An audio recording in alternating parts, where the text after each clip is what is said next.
नमस्ते। म आज तपाईँहरूको लागि एउटा नयाँ भिडियोको साथमा आएको छु, जुन चाहिँ तपाईँहरूले धेरै सोधेको क्वेसन, आफ्नो स्थानमा कसरी एसएसएफमा रहेको हस्पिटल कसरी थाहा पाउने, आफ्नो लोकेसनमा कसरी चेक गर्ने, आफ्नो नजिकमा कुन हस्पिटल छ त्यो चेक गर्नको लागि सबभन्दा पहिला तपाईँले एसएसएफ एप्लिकेसन डाउनलोड गर्ने। डाउनलोड गरेपछि तपाईँले सबभन्दा पहिला चाहिँ तपाईले आफ्नो नम्बर हाल्ने। नम्बर हालेपछि तल्लोपट्टि दिएको हुन्छ पासवर्ड हाल्नको लागि पासवर्ड आफ्नो पनि हाल्ने।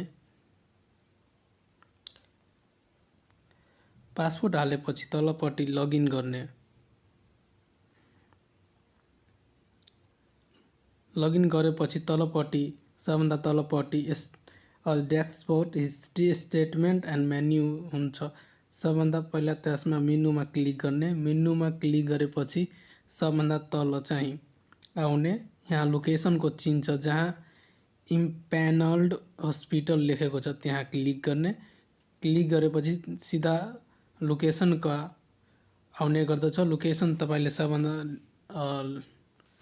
क्लिक गर्ने। लोकेसनमा क्लिक गर्ने। लोकेसनमा क्लिक गरेपछि तपाईले टर्न अन गरिदिने। टर्न अन गरेपछि तपाईको नजिकमा कुन हस्पिटल छ तपाईलाई सो गर्ने गर्छ।